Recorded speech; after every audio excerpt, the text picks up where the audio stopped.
Hello and welcome to episode 85 of the Nerds at Large Gaming Podcast. I'm one of your hosts, Darby Hallman. I am Jeff Mann. And it's just us this time. No special guests, no interesting people. Just boring all us. Just the boring OG squad Yep.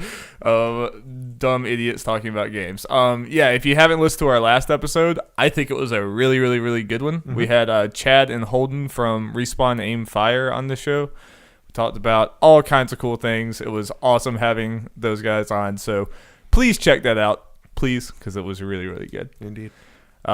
We also have a Persona 5 Spoilercast that went up a little bit before that, and our live reactions to the Nintendo Direct. All those things are worth watching, I believe.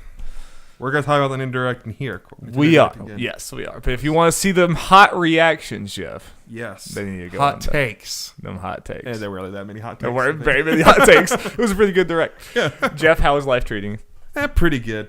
Yeah. How about you? It's pretty good. It's pretty good. I've had an okay weekend. I've played a lot of Overwatch. Nice. I really do. I feel like every few months I'm good for just, I don't have anything to play. I'm going to fall back into Overwatch. Yeah. This one of those we'll get to what I've been playing, but one of those watch TV shows weekend. Watched the first episode of Doom Patrol for DC Universe. Which you said was good. It's actually really good. Good. Like, it's different from all the other superhero shows, and I definitely recommend it. I mean, a lot of these superhero shows, a lot of times I feel like the first episodes are normally the worst. Yeah. But since this one started out really strong, it makes me excited. Cool. Especially if it does go the whole worst episode.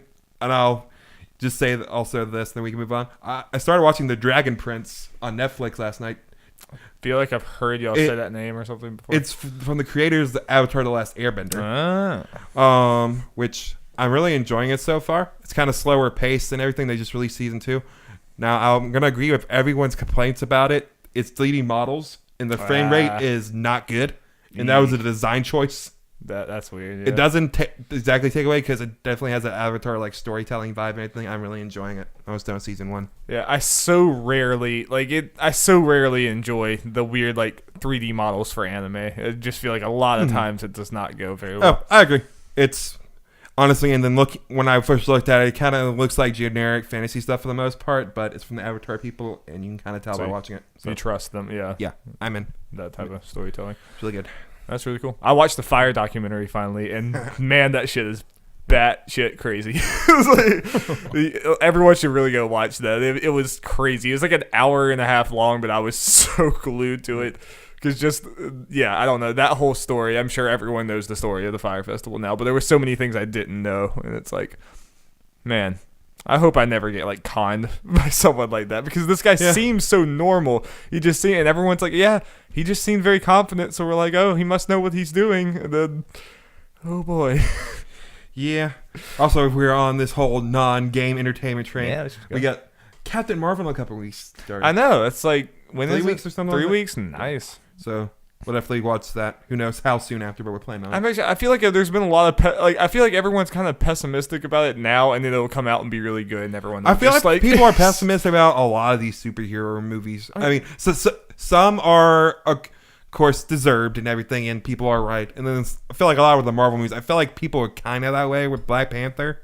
Yeah, for going into it for the most part. And I didn't expect Black Panther to be as good as it was. But I agree. Yeah, definitely. But the thing is, just at this point, and as far as movies go, I'm specifically talking about Marvel. We're gonna keep going off topic with this, but I do think that in the trailers, like, what's her name?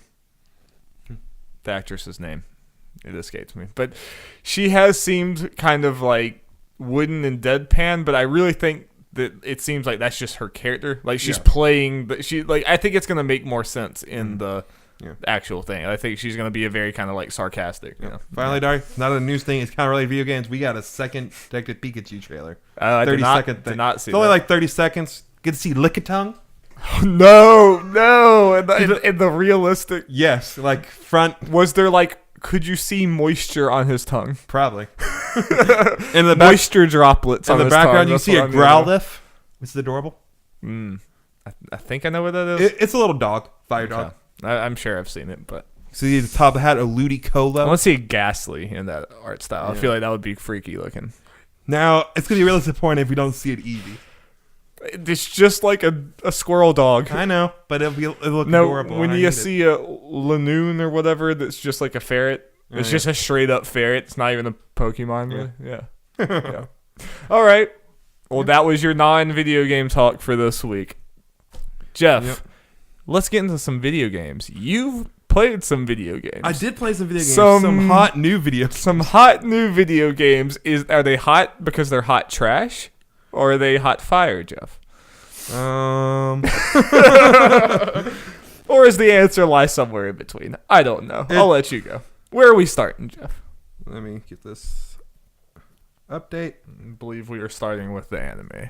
Yeah, we're starting with Jump Force. Yes, a lot of people know there were games that were released this past week. There were a bunch of them, especially if you include the Anthem early access. Yeah.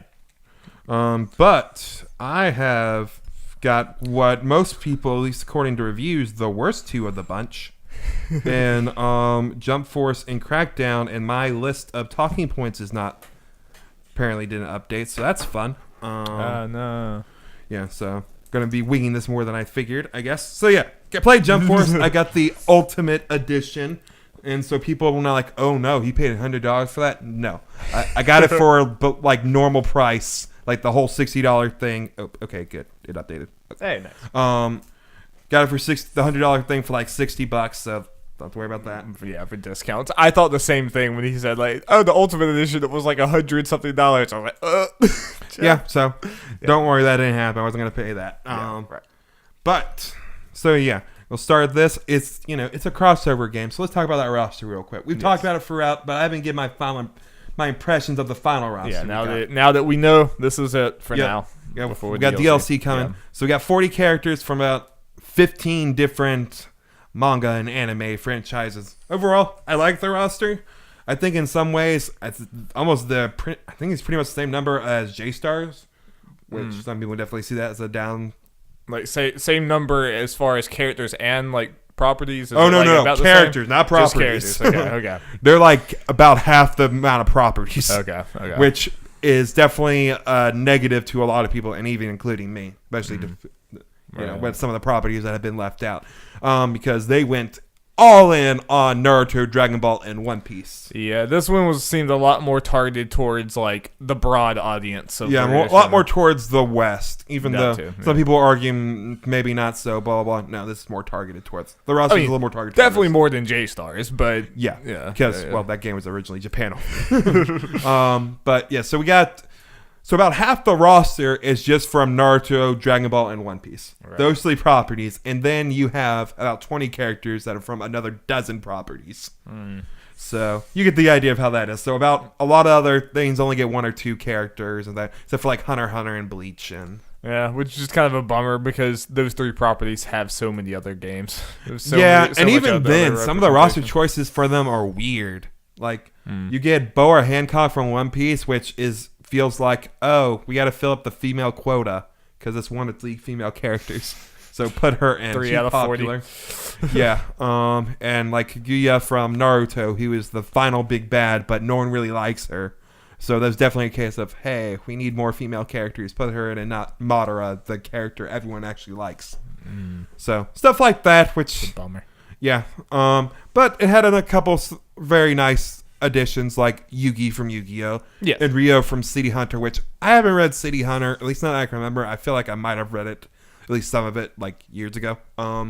But those are nice, kind of more out there choice because obviously Yugi uses trading cards to battle, and I like how in the story mode when you meet him, there's no reason for why him using trading cards actually involves fighting.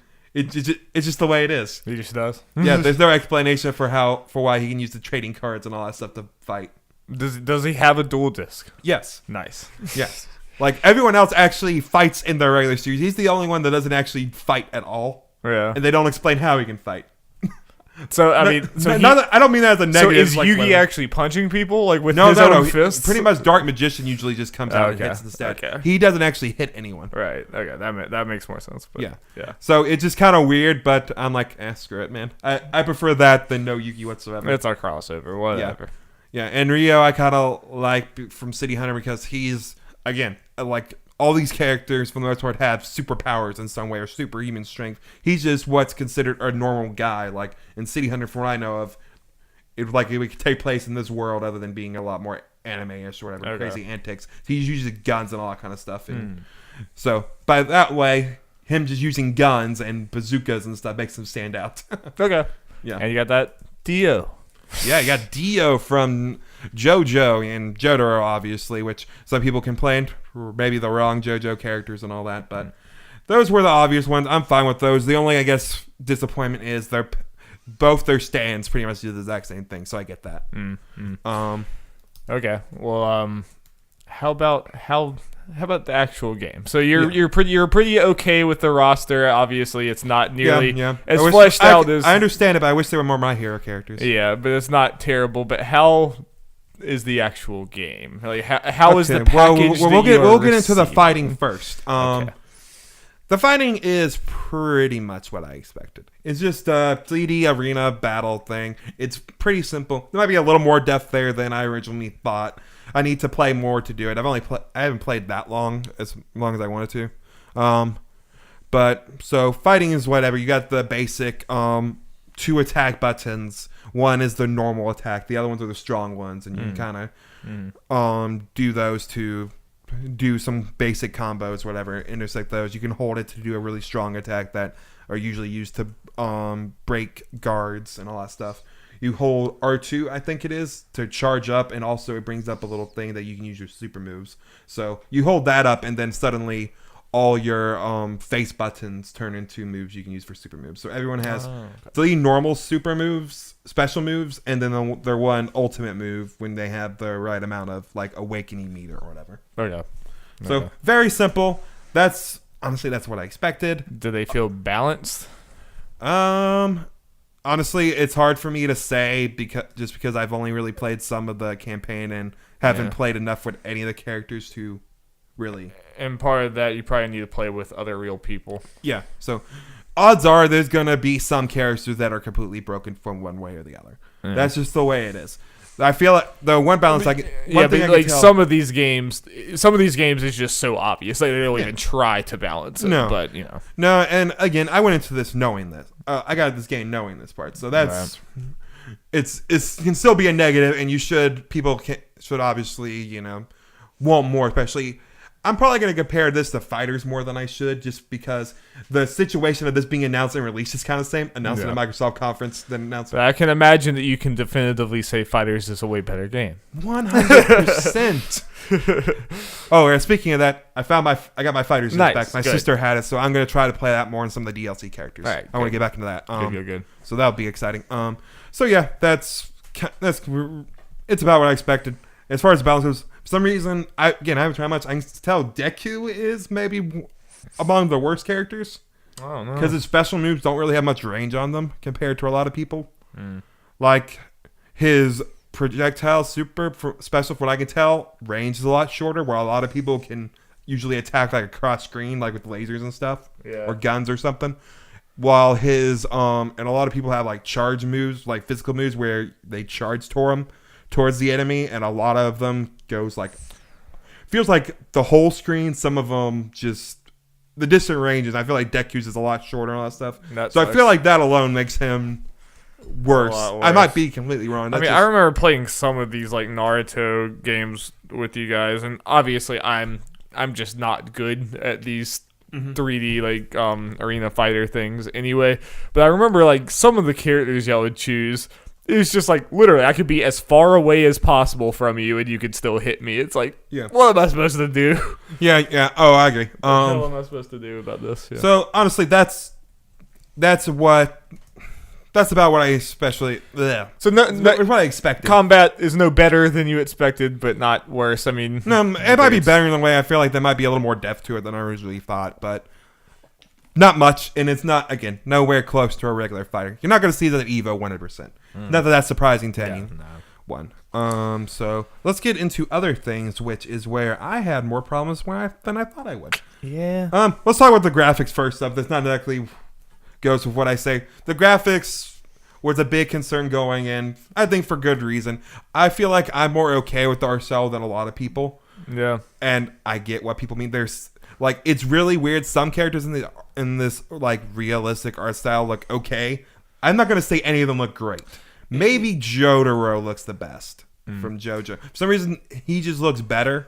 The thing about Jump Force, just from what I've seen of the like general art style and theme of it, is like I hate it when games go halfway realistic. Yeah. It's like either be stylized or be realistic. Jump Force is like it's trying to be realistic, but it's not doing a good job at it. So it ends up. I agree. Yeah, it ends up lacking life. Like lacking. I agree. You know? And there's again characters range from how well they look in this art style, which is partly because all the original art styles look different, and then there are even some characters that look better or worse depending on the lighting and the direction you're looking at and all that kind of stuff. Where I'm getting is, I really wish they had a different art style. I wish they just went with like the Naruto Ultimate Ninja Storm games, that kind of cel-shaded art style, which looks amazing. Yeah, just go with something more like that. Something Fighters-esque. Obviously, this is 3D, but it's a little harder. But, no, I mean, honestly, Darby, best case scenario is they just made Jump Force, but yeah, it was just Fighters. Yeah. We would have less characters and everything, but it'd be a better game. I'd be more interested. Yeah. So, that's what I got to say about graphics. It's not great. Yeah. Now, I haven't played the online or anything, so I'm not going to be talking about that at all. So I've mainly been focusing on playing the story mode some. Yeah. So that's mainly what we're going to be We'll probably talk about this a little bit more next week, too. Yeah. So. Okay, so you start out the game or whatever. You get a little cutscene. You're in New York City. You're looking first person as your what ends up being your avatar, your created character. Frieza's destroying New York with things called Venom, which are other from Spider-Man. Yeah, Venoms, which are other pretty much created avatars that the NPCs that they made, which are supposed to be in this world humans that got powers, and they're just bad humans in general. So they're joining up with the bad guys. Just reasons for you, giving you reasons why you don't fight, characters from the regular playable roster at all times. Which, okay, fine. I guess this makes sense in this world. That's kind of fine. Okay, so you're fighting like created avatars, like just kind of more generic ones. And then what happens is Frieza's destroying New York. He uses the death beam, hits you. You're dying. Trunks is like, "Yo, I got this powerful cube thing that'll heal you, but you'll be super powerful." Like, okay. Then you create your avatar. I made mine basic. I did the whole dumb self-insert thing because it's one of those. For this game's just dumb fan fiction anyway. So I might as well live out my childhood dream of fighting alongside these characters. Yeah, you go, man. Yeah. Be the almighty Jeff. So my character design is a lot more normal compared to all the other avatars in the hub, the whole anime and everything. Plus, I really don't like the avatar outfits because a lot of them are just clothes pieces from the characters already in the game. So it's like you cosplaying as the people you're fighting alongside. I'm like, that's lame. I don't like that. It's awkward. Goku's like, why are you dressed like me? Yeah. So I really don't care for that part of it. I get it. It seems like the female character side I kind of like more, just from when I'm seeing things that has more stuff from characters that aren't in the game. Because there's not very many. That's the reason why. Game, I kind of wish they had more stuff from characters that aren't in the game, because I'd be more willing to do that. So at least not like they're like 2 Gokus on the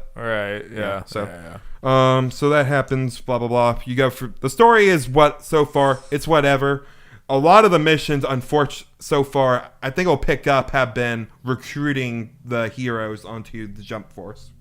So far. Is it one of those things that as you get them, then you can choose them in battle or something? Like, and then a lot of these missions, they give you which characters you're going to be using. But then there are other missions where you can do it. Like, there are some free missions you can do that aren't story missions that you can just pick whoever you want. Mm-hmm. Honestly, once I'm done with this game, I enjoy the fighting enough and the fan servicey dumb stuff that I just go through and do some of those missions every once in a while. Are all the missions and battles you're doing, are they all like arena like battles, or do they have like weird... Like, I know some of these have, like, weird interstitial stuff where you're, like... Yeah, going through a city, going through a, like, linear path fighting things. No, none of that stuff. A lot of the missions so far, which I'm only on the easy missions, so that might get more varied, or, like, have some extra conditions, like, perform a whatever hit combo, you have to use Goku, stuff like that. Right. Nothing too crazy so far. Good thing that had a cap on it, kind of. Indeed. Sorry. So far the missions or whatever. Now, the story is generic. What you would, pretty much what you would expect from this, and that's what I expected. An A+ story. Someone's fan fiction. Yeah, come to life. Now let's get into the. Maybe I should have gotten this stuff sooner. The main problems with this game and why people are tearing it apart more than you would normally expect. Right. Which tells hey, they may have needed more time in this / they maybe didn't try as much as they should have. All right. That's the feeling I was getting. Yeah. So for a lot of these cutscenes, they're not voiced. There are main cutscenes that are voiced, and then there's some where you start the mission. You do the mission and you just see the text. They're not talking, and the character models aren't even moving them, even trying to move their mouths. They're just standing. They're just there. saying stuff, and they're with the text at the bottom, and it's. Was there any more of the? I think it was on the podcast last week. We talked about how there was a scene where Light said something to your character. Spoke it, and then Ryu came up, and there was no voice. He was talking, and then it went back to Light, and he was talking again. It was that was the only scene voice that I've seen Light in. So from what I've seen, that's just the thing. The whole game, that's just weird. I can't even think of a reason. Ryu just doesn't have a voice actor for some reason. Apparently, his voice actor in Japan is famous, so I guess they just didn't get more famous than normal. So they just didn't. I guess they didn't get him in because they're really weird with voice actors as far as wanting to keep the same ones. They just didn't voice them or something. I don't know. It's weird. It's dumb. I can't really come up with a good reason. There's no good reason for it. It's really strange. So yeah. Let's see. Looking at this. Okay, I'm gonna get to my biggest complaint in this game that's making me want to wait to play this game until they fix it. Oh, which yikes. Apparently they are. The freaking load times no. are awful. So Darby, just imagine this. You go up, you do a mission. Load time, it can be over 30 seconds. Yeah, just to then you get to a cutscene. They just talk for 30 seconds. Go another 30 load times. Then they go to another cutscene and another loading screen before you go into another cutscene to go into the battle. Then another loading screen. So and some of these you have four loading screens before you fight. Yes, and the fights, because they're not best 2 out of 3. There's just one straight up fight. Don't take that long, and then you have sometimes loading screens that are longer than the actual fight. And then you get to after the fight another loading screen, then a cutscene, which again are usually not that long. Then you go to another loading screen to go to another cutscene for the mission, and then you turn the game off and go somewhere else. And then you go to another loading screen to get out of the mission, and then rinse and repeat to do these missions. I legitimately feel and I don't feel like this is that big of hyperbole. I'm in loading screens half my time in this game. That sounds like hell. It is hell. That is something that unnerves me in games. There are a lot of more problems with this game for sure. Some of them I knew were coming, and I'm just whatever, because I just want to bang my action figures together. Yeah. So yeah, but that's the biggest problem I have with this game by far, and it is annoying. It makes me want to because I got it right here. They put up a tweet about it. Actually, Bandai Namco did? Yes, saying, "Attention Jump Force, we are preparing a game patch that will be released in the coming days with loading time improvements. Thank you. Ability to skip cutscenes," and that's whatever. Stability fixes and battle bug fixes. Those last two, I have no problems with that as far as right now. The load times are my biggest thing, and it is very, very annoying. I mean, it does it sucks to wait that long, and then it just sounds like the actual cutscenes and graphics and animations themselves are nothing to write home about. They're nothing special. I mean, it almost seems like it would have been better just to go the whole 2D. This person talking, the tail skit type of cutscene. I would prefer that instead, because none of this was. I don't know. That's weird. So, about how far in the story do you think you are? I think I'm on chapter 3 out of 9. Okay. So And here's the thing: because the load times are so bad, it makes everything else about it worse in a way. Oh, it just makes because you it's making it feel like it's not as worth doing it. You just get this like it makes you a grumpy like mad person whenever you have to sit there and wait for a load time after load time, and it makes you dread wanting to like you click the mission button and you're like, oh god.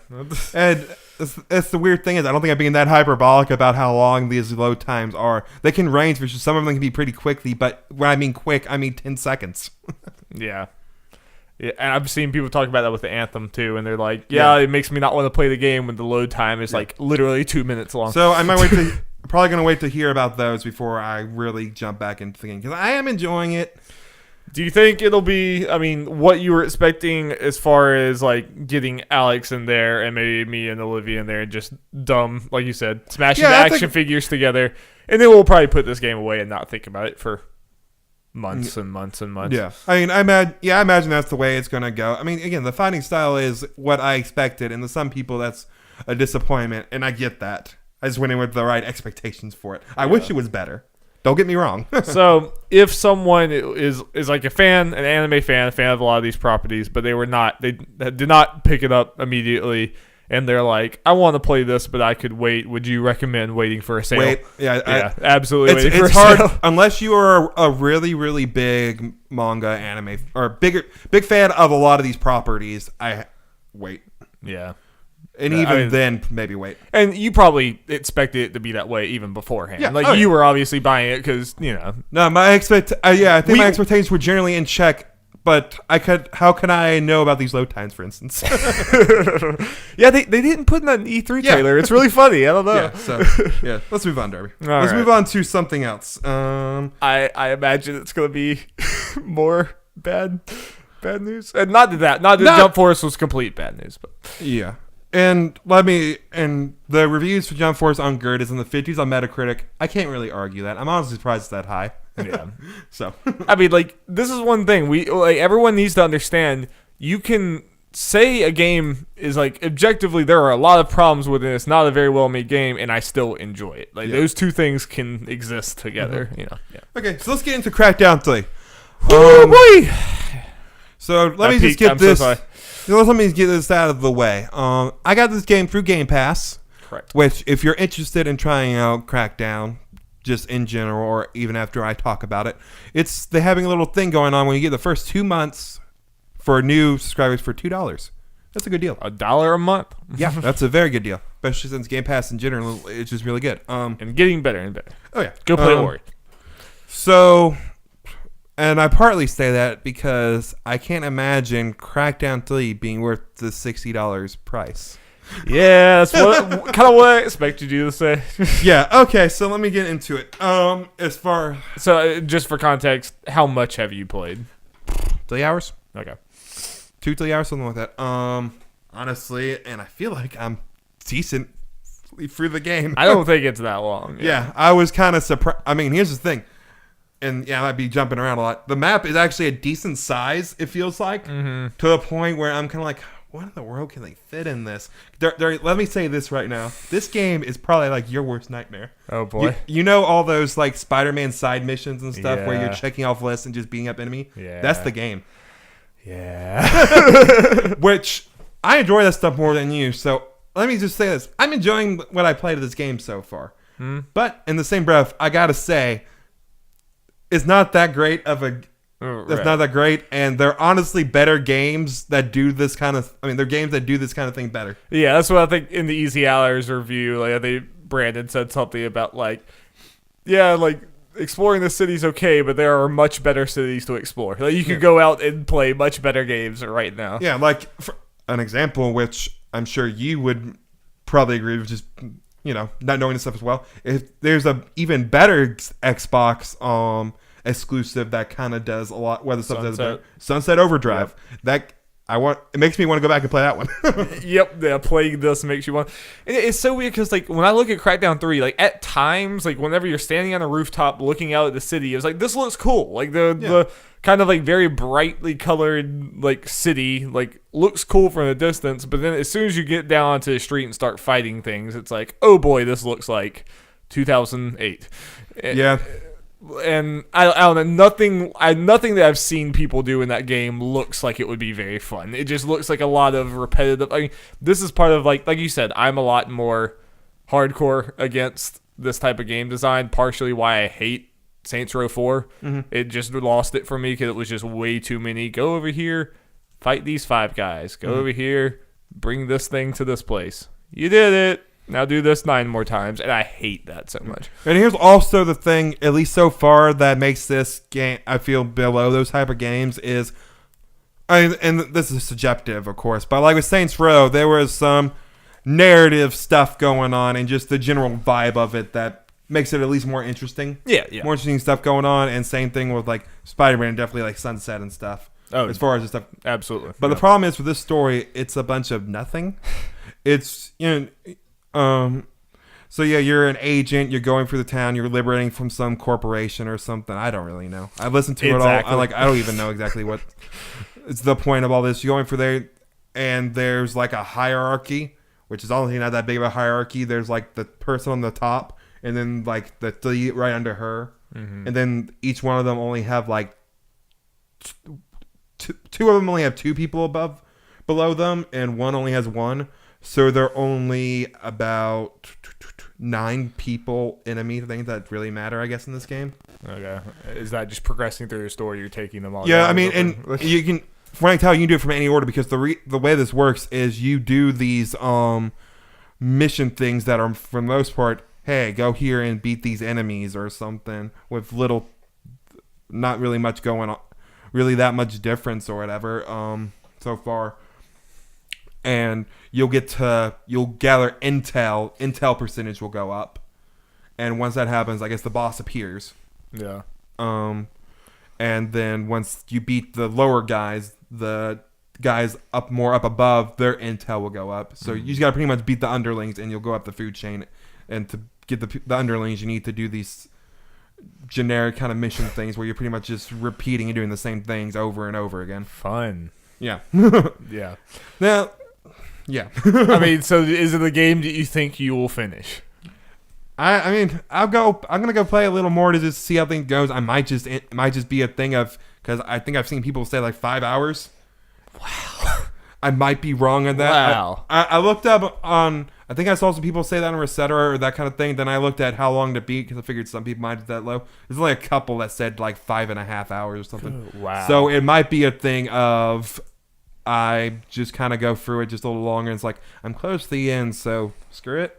Yeah, I mean, we compared the Saints Row and Spider-Man, all those, but like, I mean, this is a semi-open world. You expect to have more than just that. And again, I might be completely wrong on that time, but the pace I'm going right now, I can see it, because I keep on doing this stuff, and I'm like, well, honestly, it doesn't seem like this game even deserves I think the longer this game goes, the worse it'll probably be to you, because like it does not seem like a game that's innovating on its concepts. It seems like a game that it is what it is, and it's gonna be what it is for however long. It's kind of fun just to go around and just blow shit up, but that's the kind of thing that kind of wears out its welcome pretty quick. Yeah, but it's also a kind of thing of, in a way, it can get more fun in ways as you unlock like new weapons and movement abilities and stuff. It can feel better or whatever, but even then, I'm like, yeah, there's better games that do this. So 2 questions. Number 1, do you think that like pretty much the only reason someone should play this game is Game Pass? Yeah, unless you're just really into this type of game, or just really into the old Crackdown games. Yeah. But otherwise, it's hard. Like Jump Force, it's hard for me to recommend this thing for full price. I mean, this is a full $60 game. Yeah, which is... I guess also I have not touched the multiplayer. I don't plan it because I don't have it right now, and I have no reason to pay just for me to try out Crackdown. No. If I get it for another reason, I'll boot up Crackdown and try it out. If we do it for Sea of Thieves or something else, or just some future game. Number 2, do you think this is a game that would have gotten to the point where it felt like it was a good, worthy of $60 2019 game with more time, or do you think that the backbone and just structure of this game was just never going to be, in this age, was never going to be good? More so, I think it's the way this game. I mean, I guess if they did put more time into it and changed up some things, but just with the way the basic backbone is, it's kind of hard at this point. It's like the game should have come out years ago. This is the way I look, and this is just a problem Microsoft's having, and you kind of hope with these new studios things will change going into next gen. I feel like Crackdown could have been probably more well received than anything, being a very good game to bolster their library. And this was like a $40 game or something. Yeah. And I'm just saying this as someone who doesn't know the business side of this, so but the fact that this has been a headlining game of theirs for years is kind of indicative of why Sony and Nintendo's first-party games have been kicking their asses. It's just kind of disingenuous for Crackdown 3 to be on the stages that it's been on. And I think how long it's been. It's very obvious that Crackdown 3 was just a marketing crutch to get them to where this E3, where they're probably ready to talk about Halo Infinite and Gears. They talked a little bit about Gears, but like Crackdown 3 was just like, this is all we have. Put it on the biggest stage possible just to get us to 2019. It's like, oh god, okay, now we can talk about real things, and it sucks because it does suck for Crackdown 3, but at the same time, I could not imagine a world where if I spent $60 on Crackdown 3, I would be pissed, probably. Yeah. So, see if there's anything else. Yeah, you collect a bunch of orbs, and that's pretty much the whole thing. How is Terry Crews? Terry Crews is fun. It's fun. They have a really cool opening cutscene. Yeah. And then they just do like picture book type things for all the other storytelling stuff. I'm like, lame. Yeah, I heard like the vast majority of the story is just told to you in your ear as you're running around. Yeah, as you do once you do type of mission or whatever for the first time, you get a little background on what that's all about, and I'm like, I don't care about any of this. And you do the whole thing where you're finding the video recordings. I'm like, what the hell's... Again, I just don't care. So it's a bummer. Yeah, but not a surprising bummer, but bummer. Again, this is a fun game to go. Maybe if you just feel like blowing shit up, just going in every once in a while and doing. But if you have Game Pass and and a lot of people defending it. It's like, it's a fun Game Pass game. I get that, but I think some people got a point of, if that's the best defense you can have for this game, that's a problem. And to be clear, it's a good Game Pass game. It's not it's not a complete compliment. That's pretty much saying this is not a $60 game. There are some fun elements to it that if you can get it for pretty much free, go ahead. But when we say that, a lot of times we're saying this game is subpar. But it's fun enough for free, I think that's also a problem. Just a lot of Microsoft's first-party games, where a lot of them were saying, "This is a good Game Pass game," and that's about it. Like, if we're and correct me if I'm missing forgetting about a game. I feel like the only games that Microsoft has had that come out recently and that are coming out that are more than just they're fine Game Pass games. Or I'll go back a little bit. Cuphead. The Forza games, if you're into those. Yeah. And Ori coming out. Yep. and the problem also comes to this is a good Game Pass game, but I could also probably list you 9 other Game Pass games that you should play before Crackdown 3 that are better than Crackdown 3. Crackdown 3 doesn't even stand out in Game Pass. There's so many other better games. Other than being an Xbox. Because honestly, I played this game because it just came out as the big thing. I want to try it out. And we got to talk about it here. And honestly, if I had my choice of game, I still need to play Mutant Year Zero. I still want to play that. Yeah, I would so much rather play that. So let's move. Let's move on from. It's a bummer. It's been a while since we had two kind of somewhat negative, somewhat not stories. So not the biggest surprise, and I have a feeling we might be split on this one because the next game we're talking about is me and Jeff both played the Daemon X Machina demo. I actually didn't finish the whole thing, but same. Yeah, I played. Enough of it to realize that I am very disappointed in this game. I think that's kind of a common thing. I actually haven't seen a single other person's impressions on this, so I feel like really it's generally mixed. There's some people who are like, this could be so much more based on the demo. Yeah, pretty much every fear that I had about this game seems true when it comes to this. It's just so much of this. It seems shallow. Like I said, I was worried about it feeling. The mech controls, they're pretty good and everything. Yeah. It's fun enough to fly around. I definitely have played worse mech games. Oh, absolutely. But the actual gameplay of it completely devolved into fly over here, shoot these guys, fly over here, shoot these guys, and then, the mission's not over yet. Where the hell is... there was one tank hiding in the corner. Yeah. Go shoot that. Mm-hmm. And that's just so much of it is just locking onto things, shooting, flying around.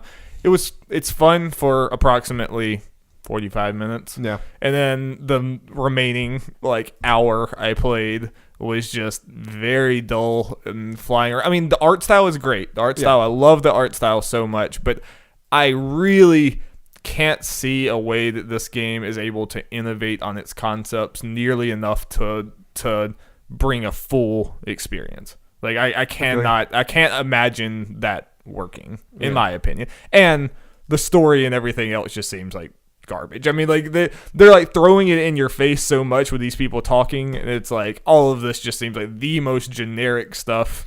Yeah, I don't care about any of this. They're talking a lot when you're actually fighting. I'm just kind of like, oh yeah, they're talking, but I'm not really paying attention. And the audio design is so bad. It's I can't hear what you're saying. There's mech stuff. There's stuff exploding all over the place, and you're talking to me like I'm supposed to be able to understand you. I don't know what you're saying. I wasn't impressed. I don't see me getting this game. Yeah, it also kind of sucks. It would also, even if we even did kind of enjoy it, we'll probably destroy our chance of getting it at least that launch or shortly after. It's coming out during the summer. Yeah, it's supposed to come out during Fire Emblem time, or even not even that later in the summer, Astral Chain time, which has impressed us more. Mm-hmm.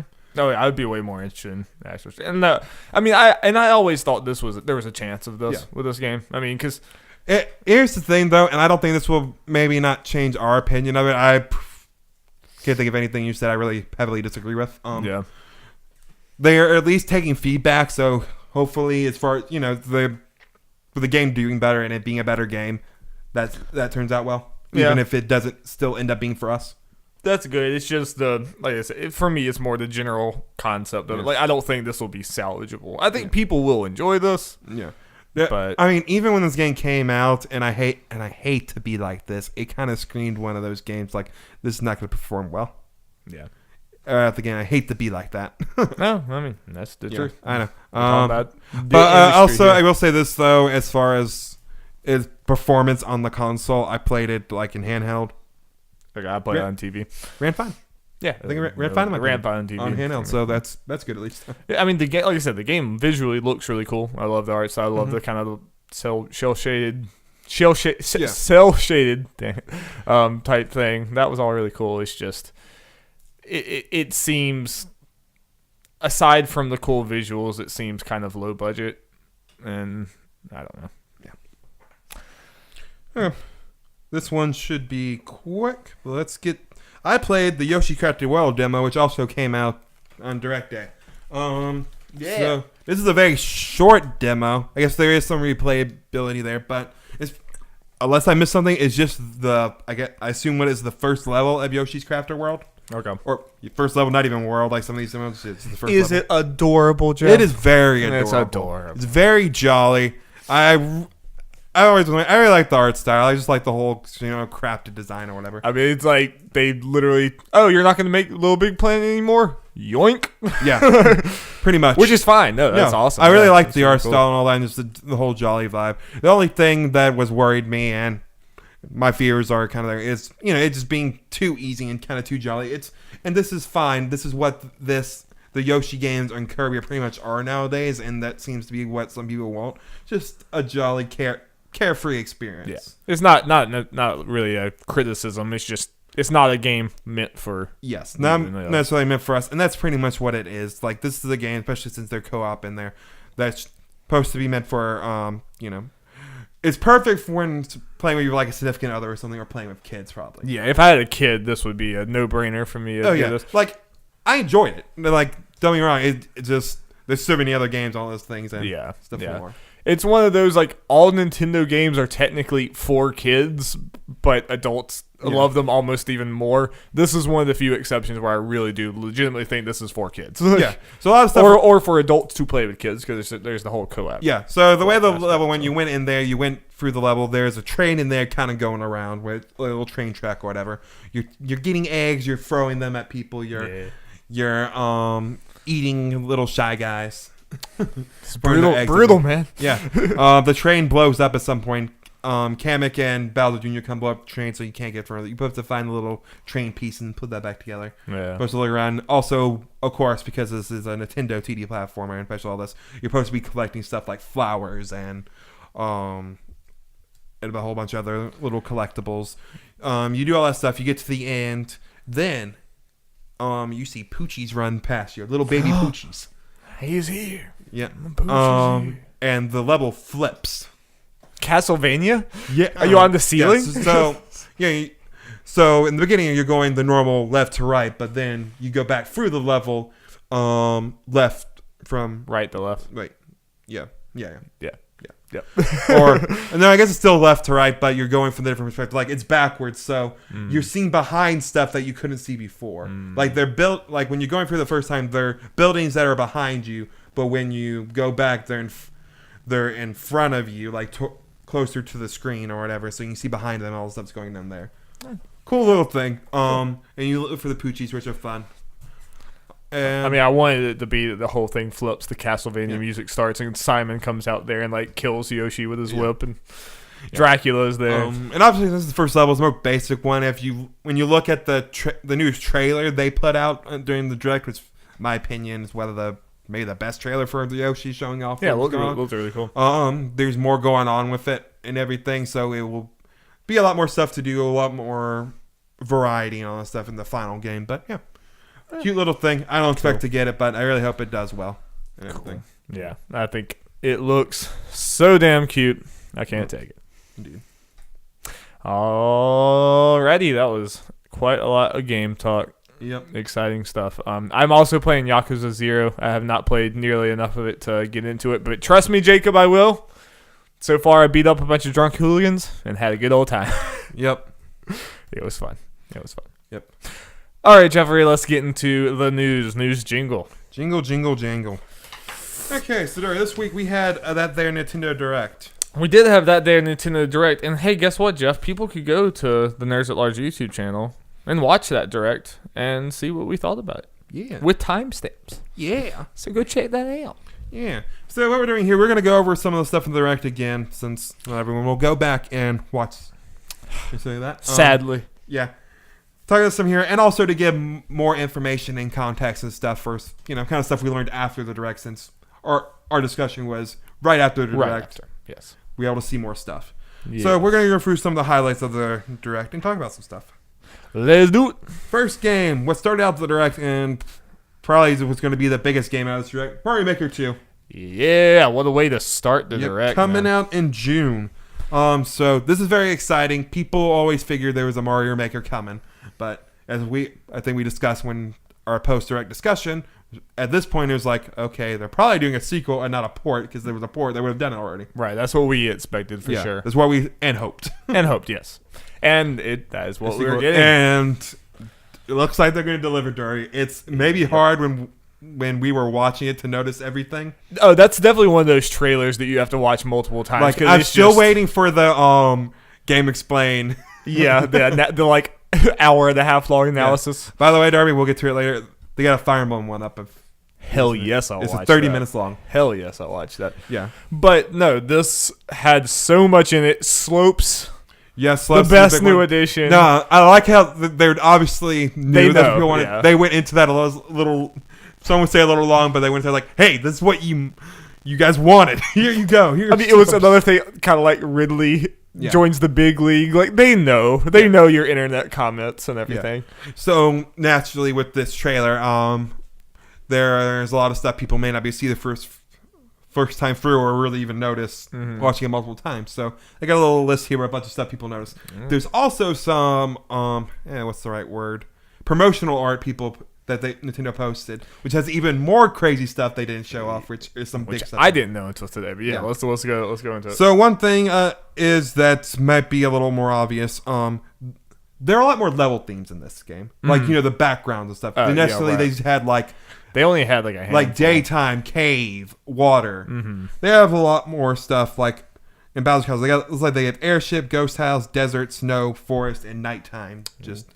I like ghost house. That's not even what all we may be in the game. Right. This is just the first showing. Yeah. So here's a list of a whole bunch of stuff. And I might be bubbling through all this. I might even repeat some, so I'm sorry. I got like 2 giant lists here. Nice. Not going to plan on reading them all. Obviously, celebs. Luigi is on the cover and everything. That's a big thing. So that many people think there's going to be at least multiplayer. That's what like usually when they had Mario there and then it's like Luigi. That makes me think it has to be a co-op thing. Yeah. Like that. Plus, I see no other explanation. In the promotional art, you see what seems to be a playable Toad and Toadette.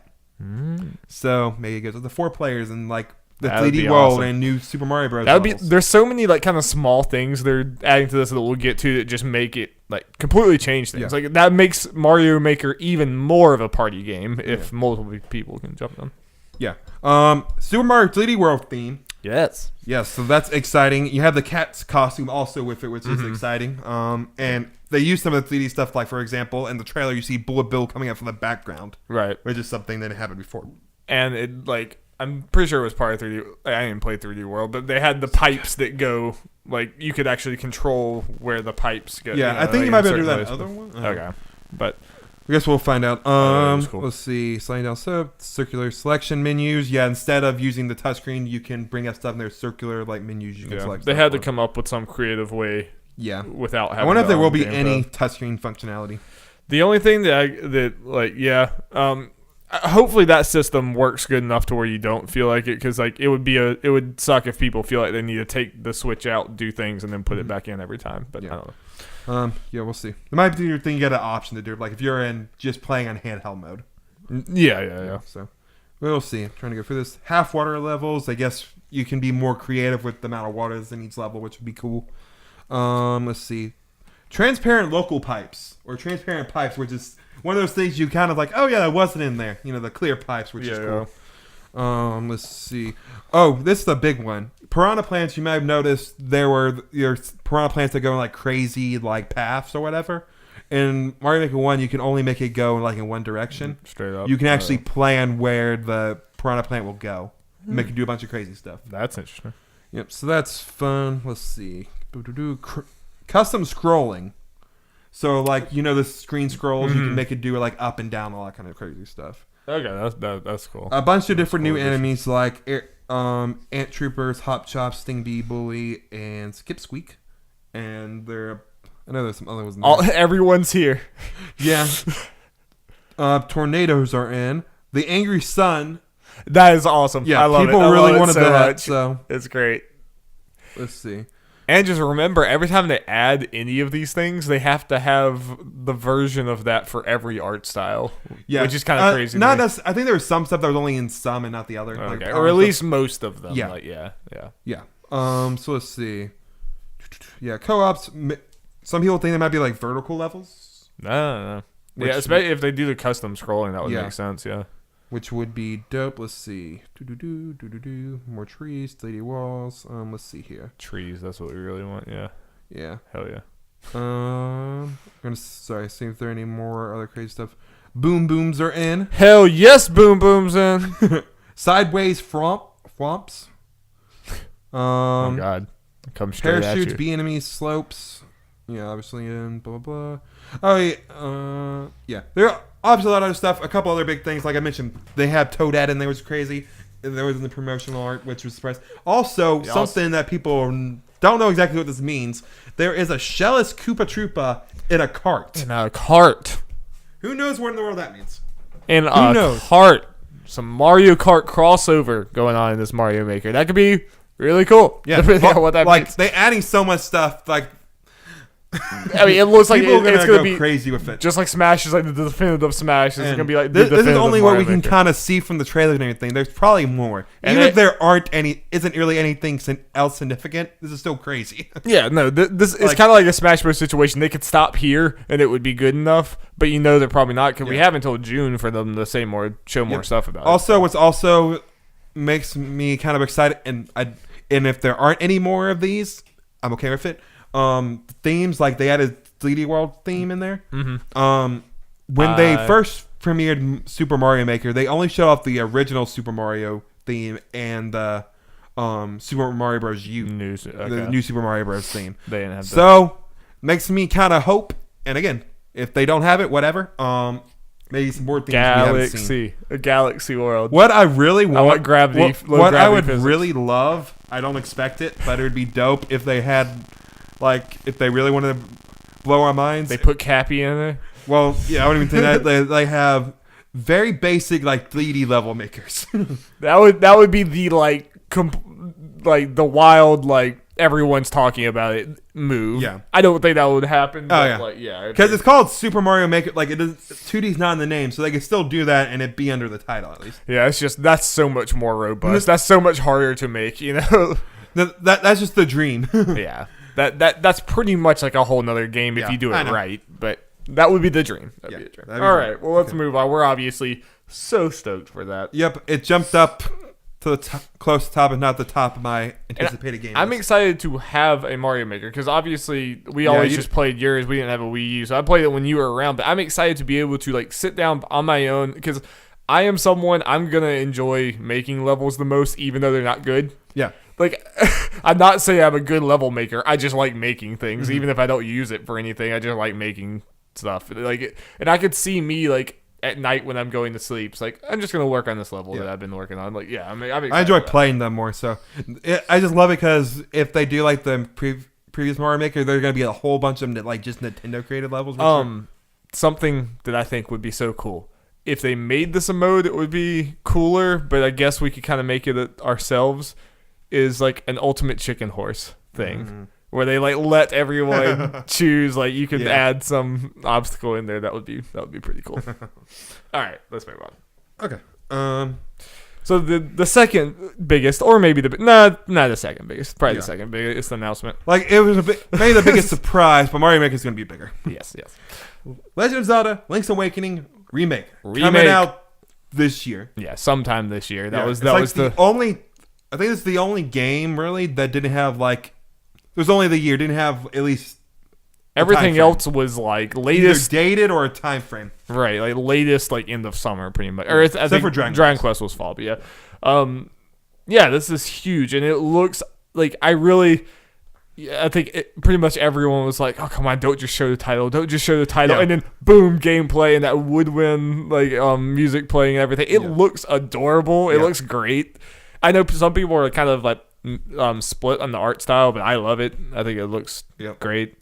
I mean, you know, obviously it's going for a way more like kind of cutesy charm thing to it, but also just I think it just looks good. Also, it just kind of it feels like it is a 3D version in a way of the original Link's Awakening's art style in a way. So that was 2D obviously the Game Boy or whatever, and making this more of a transition to kind of 3D-ish or whatever. Yeah.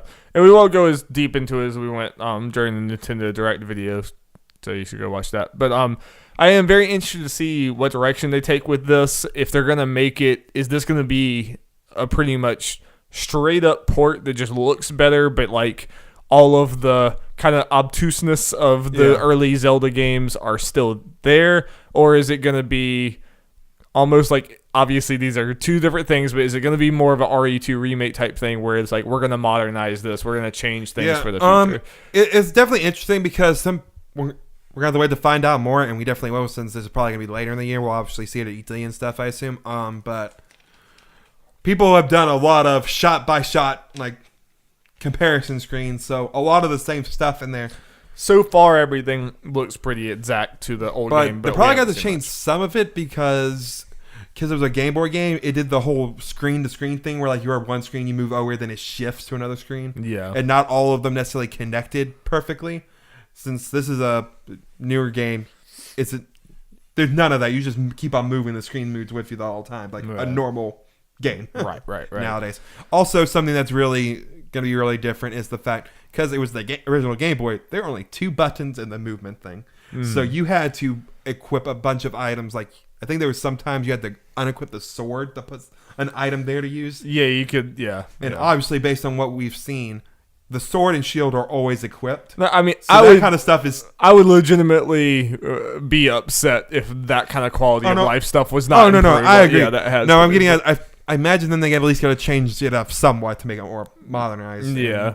I just more talk about the secrets side of Zelda, and the like kind of not knowing where to go side. I don't know, and just some of the puzzles and some of that kind of stuff. Like they had the color puzzle that was introduced with the Game Boy Color, whatever. There's it'll be very interesting. I think it's going to be a great game no matter what. Either direction they go to it, I'm sure it's going to be really good. Yep.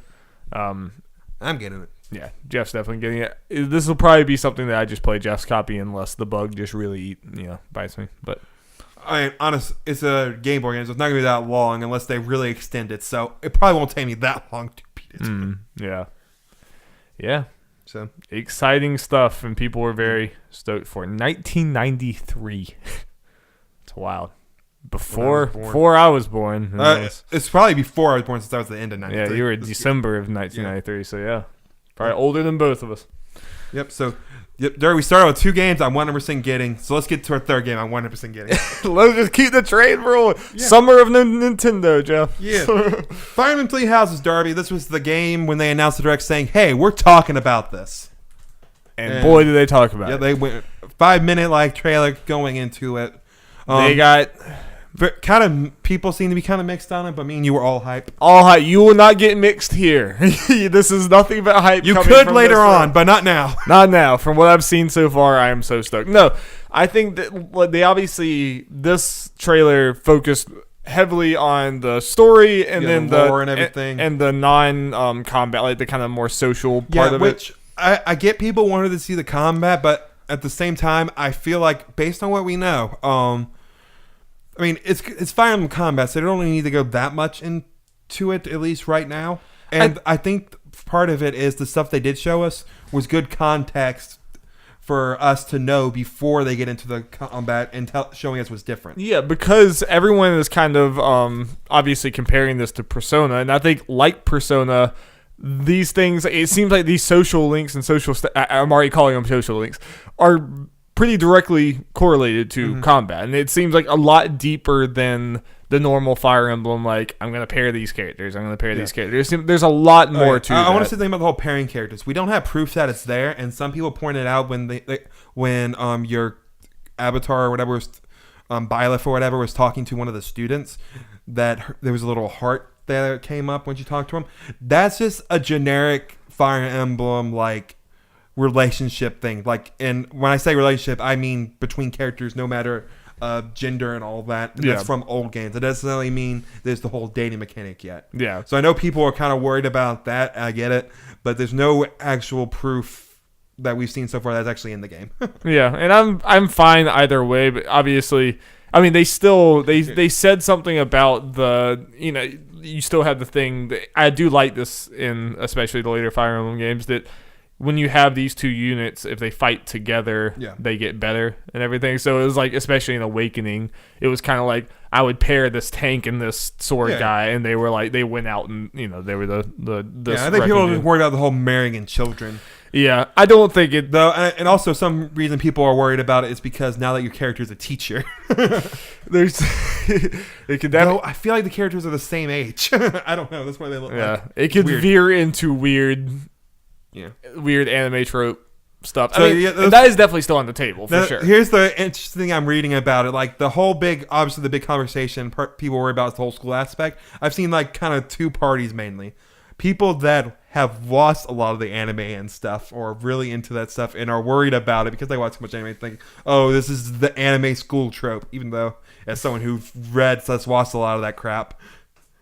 I don't feel like that stuff's that prevalent here so far we've seen. Then there are also people who aren't as complete weebs that compare it instantly more to Hogwarts. Yeah. And are more positive about it. Yeah, that is... Especially with the houses. That is pretty funny. Yeah, that is pretty funny. I mean, there's definitely a Hogwarts vibe to it just because, you're in the school and the magic... And, as soon as they go into the houses, I don't know if they meant to do that, but they definitely got a lot of American people because of Hogwarts.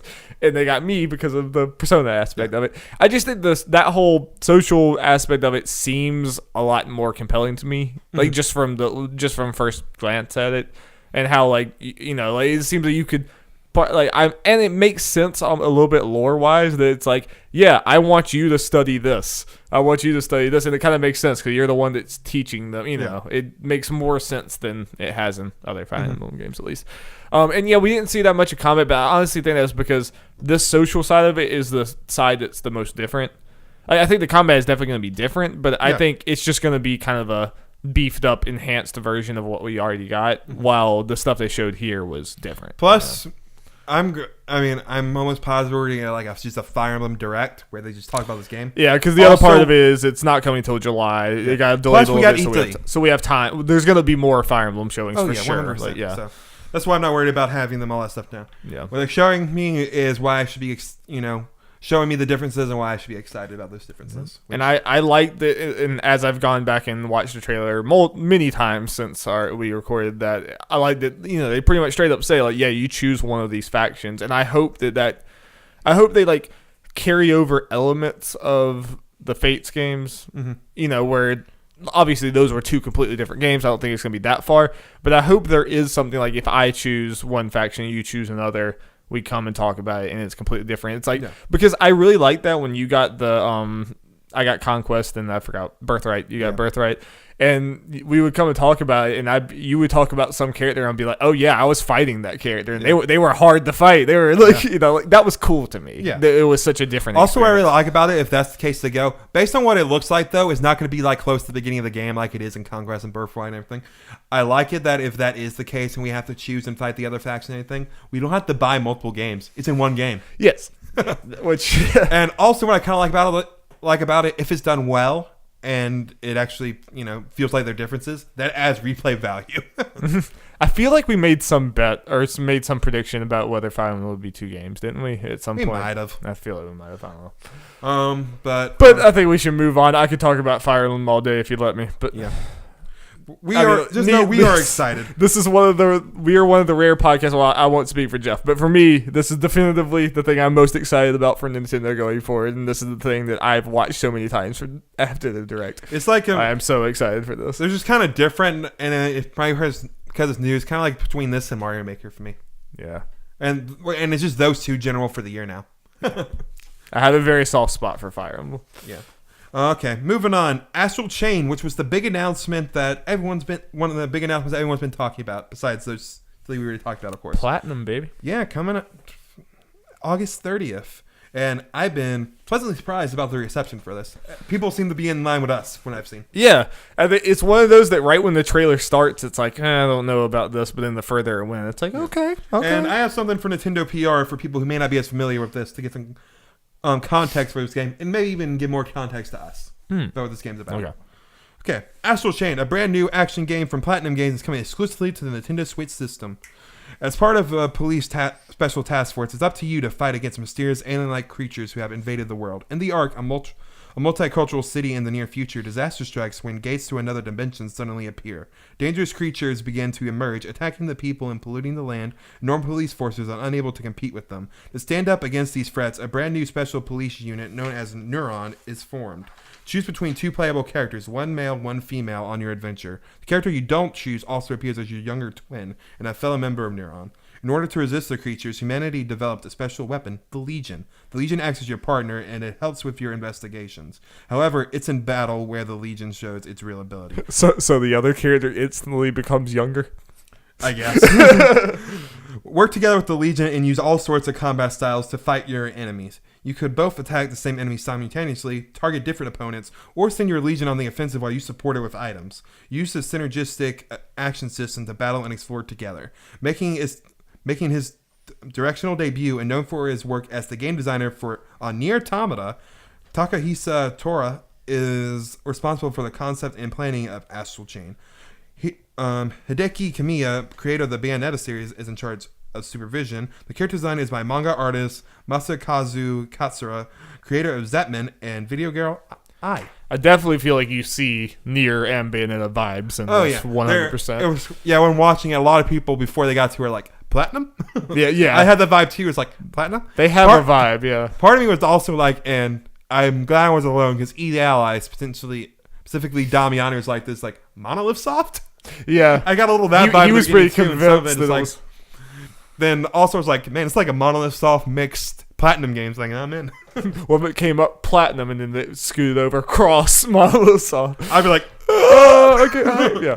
But no, I think this is, gameplay wise, it looked way better than I thought it was when the trailer started. When I just saw the people, I was like, this would be some generic anime thing. Stuff. But then as it went, it like, oh, Yeah. It seems like it could be a legitimately like cool action game. Like I really want to see what Jacob thinks about it because he loves Nier, and I feel like he's probably going to be more into this than I would. But I don't know. I think that trailer did a very good job of showing off unique gameplay stuff and also just a very very stylish, very I want to know what the hell's going on in this world. I want to know kind of more about the game. Like people seem to think it might be semi-open world. I didn't really get that vibe.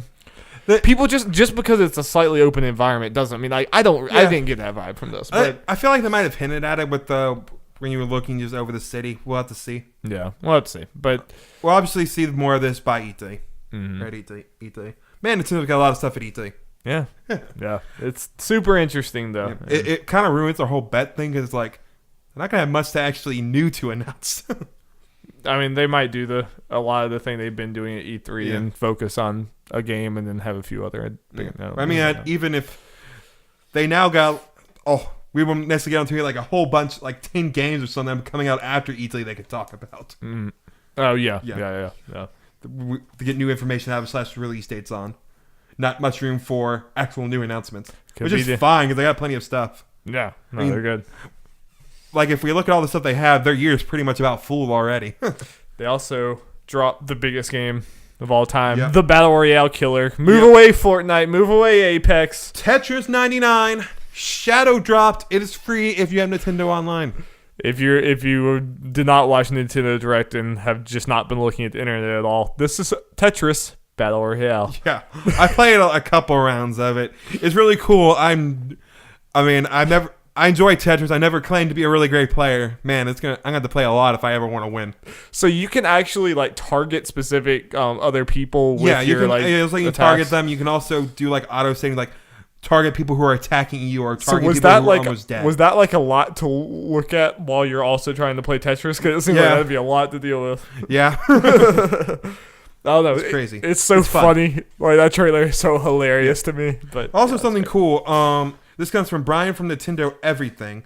Tetris 99 was released yesterday, as a special bonus for Nintendo Switch Online subscribers. Nintendo said that online events would be starting up in the future, but it seems there's even more planned for the game. Data miner Oatmeal Dome has found upcoming modes that will be added to Tetris 99 in a future update. If you're interested in what those are, they are the following. Team battle. 2 giant teams clash, be on the winning side. So 50v50. That's crazy. That's cool. Yeah. I don't know. But that just seems like it's random chaos, but it sounds cool. Yeah, whatever. Com battle. Play against 98 bots. Defeat the machines. Supports both 99 battle and team battle.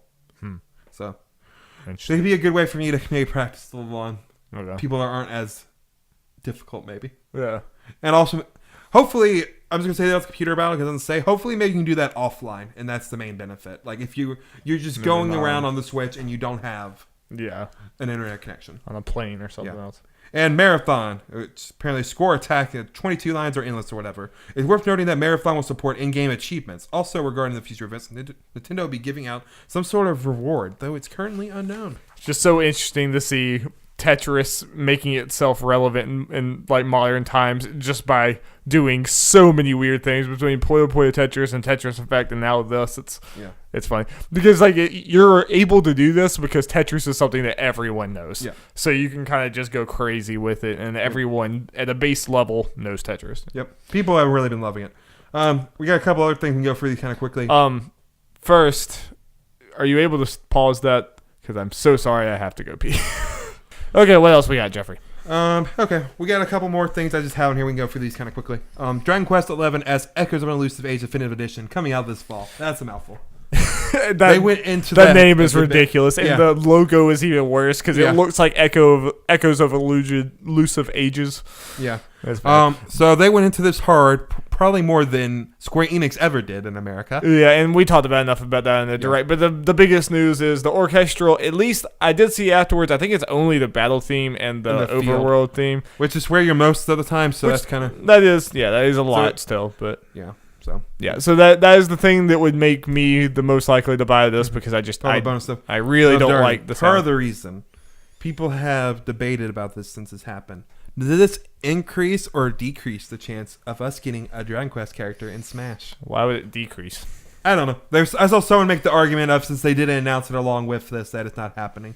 I don't believe that at all. No, I mean they haven't even gotten to the point where they can show Joker off. I agree. They're just not. They don't want. I don't think they want to double up on announcements for Smash characters if they can help it. No, I agree. But I think this might increase the chance, other than all that stuff, because they're going in hard on Dragon Quest. Yeah, they allowed them. Nintendo is picking the characters. They allowed them to take like 3 minutes of a 35-minute long direct, 3 or 4 minutes of. Yeah. It was a long time. It was too long, but yeah. So I don't know. I think Edric or some Dragon Quest rep is still a good chance. I'm ready. Okay, next game. But the the sound selection will be terrible for a Dragon Quest. I mean, maybe they don't use the orchestra tracks in that. Maybe. Yeah. But they don't even use it in their own game. So why would they let Smash use it? I don't know, man. They give that composer money. That's probably what happened here. Yeah. It's also kind of weird that, and I understand people being upset about this, apparently all this stuff that's happening in this is only for the Switch version. Which is stupid. It is stupid. It's really stupid, yeah. At least it sucks. So, I mean, it is I'm happy that I can buy the Switch is where I would want to buy it anyway. I'm happy it's there. But it is a gigantic middle finger to everyone who supported this game beforehand, where it's like, nope. You bought this early, you were on the train like from day one. Well, screw you. You can't get it unless you buy it again. It's stupid. Yep, they should definitely at least pass some of that stuff in there. I am agree. I mean, if they want to make maybe the retro version exclusive, okay, maybe that's fine. Whatever. Even that's dumb. It's dumb to lock people who supported you out of content. But anyway. Yeah. All right, let's get through the rest of these. Yeah. Oninaki, a new game of Square Enix's JRPG Factory, which made I Am Said Student and Lost Sphere come out this summer on Switch, PS4, and PC. More Persona vibes. Yep. These I Am Said Student always looked interesting. Lost Sphere apparently wasn't that good. This I'm interested in, but it's kind of a wait and see. Man, but it's coming out during the summer. Yeah, bad time. A lot of crazy stuff. Box Boy plus Box Girl coming April 26th. I'm seeing more. Saw the trailer a couple more times, reading more people's impression of Box Boy in general. Like, I'm probably going to get this. It seems like it'll just be a fun little puzzle thing for me to play around with. It looks cute. Yep, so that'll be fun. We also have Darby's Epic Adventure featuring Dante from the Devil May Cry series and Knuckles, out now inside your heart. 10 out of 10. Yep. The best game. The GOAT. Jeff shouldn't let me edit the doc. No. Okay, final thing. Hellblade Senua's Sacrifice. Now, this might stand out from the rest of those things because it's not necessarily new. Yeah. It's a port thing, but this brought us some interesting conversations of a Microsoft pretty much own game being on Switch. Yeah, because Ninja Theory. Apparently, this was in development for Microsoft's acquisition of Ninja Theory. Yeah, which that's the more I thought about, the more of what I thought probably happened. I mean, Hellblade's on. It was exclusively the PlayStation first. It's obviously been in development. It's been a thing long before Microsoft owned them. So it stands to reason that I think Hellblade just kind of doesn't count when we talk about the and apparently will support motion controls. Don't do that. Well, I want to say straight up right here, if you have any other system, do not play this game on the Switch. This game is like a visual. It's an experience game. Yeah. It's one of those that the visuals are amazing and it's like very intensive game. You need to be wearing awesome headphones and play that on your PS4 or Xbox One or PC. Do not play this on the Switch unless that's your only option. Yeah. I don't say this about mini games, but come on, don't. Yeah. Okay. Just don't. Okay. I got my PS4. And if you play it on your Switch, do not play it handheld. Then that destroys the whole purpose. Yeah, do not play this game handheld. Yeah. Okay. But I'm glad it's there for options, but definitely not where you want to play this game. Indeed. Okay, moving on, Darby. We're into some bad news now. This comes from Jason Schreier from We're Talking. This is kind of... Jason Schreier does bring a lot of bad news sometimes. Yeah. Jason Schreier from Good Talking. This is kind of a long one, but I feel like a lot of this stuff's important.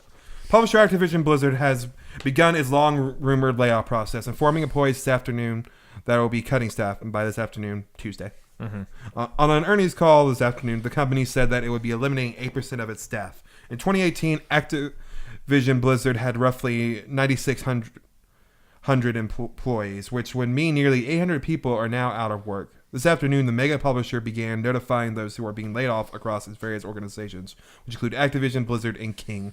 On the earnings call, Activision Blizzard CEO Bobby Kotick told investors that the company had once again achieved record results in 2018, but that the company would be consolidating and restructuring because of missed expectations for 2018 and lowered expectations for 2019. The company said it would be cutting mainly non-game development departments and bolstering its development staff for franchises like Call of Duty and Diablo. Development sources from across the industry told Kotaku this afternoon that the layoffs have affected Activision Publishing, Blizzard King, and some Activision studios, including High Moon. At Blizzard, the layoffs appear to only have affected non-gaming development departments, such as publishing and esports, but for which were expected to be hit hard. Quote from Blizzard President J. Allen Bragg. Over the last few years, many of our non-development teams expanded to support various needs. Currently, staffing levels on some teams are out of proportion with our current release slate. This means we need to scale down some areas of our organization. I'm sorry to share that we will be parting ways with some of our colleagues in the U.S. today. In our regional offices, we anticipate similar evaluations subject to local requirements. End quote. The letter also promised a comprehensive severance package and continued health benefits, career coaching, and job placement assistance, as well as profit-sharing bonuses for the previous year to those who are being laid off at Blizzard. Blizzard employees receive twice yearly bonuses based on how the company performed financially. Breck also wrote, "There's no way to make this transition easy for impacted employees, but we are doing what we can to support our colleagues." Ugh. Another article from Jason. Awesome. I might just summarize this one. There's a Blizzard studio in Versailles, France, which has more than 400 people. Because of some France labor laws, they don't know who's getting fired. Apparently, that 134 of his people will be fired, be let go, but they don't know who because of labor laws. You can't just. It's not easy to just fire someone out of nowhere without notice. Okay. So that's pretty much it. We salute you for your service, Jeff. Yeah. Oh wait. Also, something important. Not all. It may not be under 34 people. Some people may be given opportunities for other positions. Okay. Like going to different studios and stuff. Yeah. This, we talk about a lot of layoff news because that's just such a integral part of the gaming industry. Unfortunately, is just people being cut all the time. But coming from Activision, Blizzard, it's a bigger deal. I mean, just 'cause it's just the 800 people and just from such a big publisher. So when you hear at the same time record-breaking. Yeah. I do obviously number one, me and Jeff are not completely, we're just kind of fans on a podcast talking about our hobby that we love. We are not really equipped to completely dig into corporate structuring and business like this. Nope. But and obviously everyone who got laid off, I mean, it's horrible and it sucks for all of them. It's a terrible thing, and I really hope that everyone can land on their feet. I do think, just my take on it from the outside, it's a little, I don't know, it's a little lazy and easy to just say, oh, look, they had record-breaking they had a record-breaking year, so obviously they shouldn't be laying these people. It's easy to just tie that and be like, oh, look, this is completely malicious. They could keep these people's jobs. It doesn't exactly work that way. There was things like their esports, they completely shed Heroes of the Storm completely, and a lot of this was from esports divisions and PR markets and stuff like that. There are people that probably just their thing that they were working on did underperform, even if overall Blizzard and Activision overperformed, but these sections did not. So those people are going to get let go with their project going and everything like that. And I just think that's just, you're not really looking at it. And I don't even know. Maybe this was something that could have been avoided. But it's very easy to just say, oh, look, they're doing so well, so why did they do this? You don't know what's going on in specific departments. I agree, and I don't think it helps. I can't remember who wrote it. There was PC Gamer. Who was talking about, I think, Ubisoft thing, saying, hey, Ubisoft did record-breaking. Did it fire anyone? It's clickbait. It's clickbaity. It's clickbaity. Some people, that were high up in the things were applauding it. I think it was Jason Schreier was saying, no, that's not the right way to do things. Jason was the one kind of tearing it down. Yeah. It's like you said, that's just kind of clickbaity. And I agree with you. I know that's not people like to hear and, make sound like we're corporate apologists. Corporate, which, yeah. I mean, and I do think there is a whole nother discussion to talk about when CEOs are making millions upon millions of dollars, and other people are struggling to get by or being, like a constant. I do think I agree. Yeah, I agree. That's a whole different discussion. But again, we're not experts on any of this, like as far as all this stuff Absolutely goes. Not. We're just like you, pretty much, when it comes to this. Like kind of what Darby said, if this stuff's not needed as a business, it makes as much as it's the kind of shitty thing to happen, but when a company like Activision and Blizzard, when they're this big with this many different like moving parts in them, it's very possible for them to have a record-breaking year overall and a bad year in certain departments, and these things are going to be changing like that constantly. And a lot of people, especially in PR communications departments like that, they're the first ones to go very often. I mean, a lot of times we even seen game developers being let go, but like this was not as much there. I mean, I'm not saying it's not a good thing at all, but it's just, it bugs me when people just latch on to the easy thing. Like, oh, look, this, it's just, it's never, ever that simple. Yeah. There are things that need to change. Like I said, CEOs make way too much money for companies that are apparently doing like bad, that are not paying their employees enough. It's, Now, if there's some information that Darby and I did not mention, or then, reason for activist or context we missed about all these firings and stuff, let us know. Yeah, absolutely. Absolutely. And it could legitimately be a thing that like this was just very poorly handled and everything. Yeah. But it's just too many people act like they know what they're talking about when they when they pull pull those things. But it is obviously very, very sad. That is a lot of people to suddenly lose their job. People who've been at Blizzard for a long time and Activision. Also, you think from the Activision side, Bungie leaving. Yeah. There's probably a lot of people that were tied to Destiny at the Activision level. They got there's different things that, it's hard to completely know that. Okay, Darby, we're going to stay on the Activision train. Might also be one of the stories after this to keep on the Activision train. It's coming from Luke Riley from IGN. Activision has established that 2019's Call of Duty game will feature a campaign. The news comes via Activision Blizzard's latest quarterly earnings call, during which the publisher confirmed it was sacking approximately 8% of its employees. New Activision president Rob Kostich explained 2019's Call of Duty is set to feature an entirely new campaign, a huge and expansive multiplayer world, and some fun co-op gameplay. Returning CFO Dennis Durkin added that the game would be a step forward for the series, but also rooted in some of the franchise's most important history. 2018's Call of Duty Black Ops 4, developed by Treyarch, did not feature a traditional single-player campaign. 2019's installment will come from original Call of Duty developer Infinity Ward, the studio behind Call of Duty and Call of Duty 2, plus Infinite Warfare, Ghosts, and the Modern Warfare trilogy.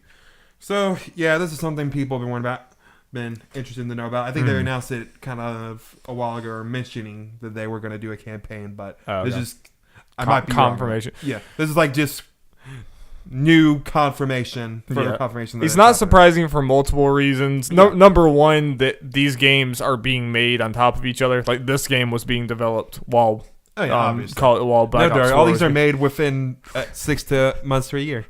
Yeah, obviously.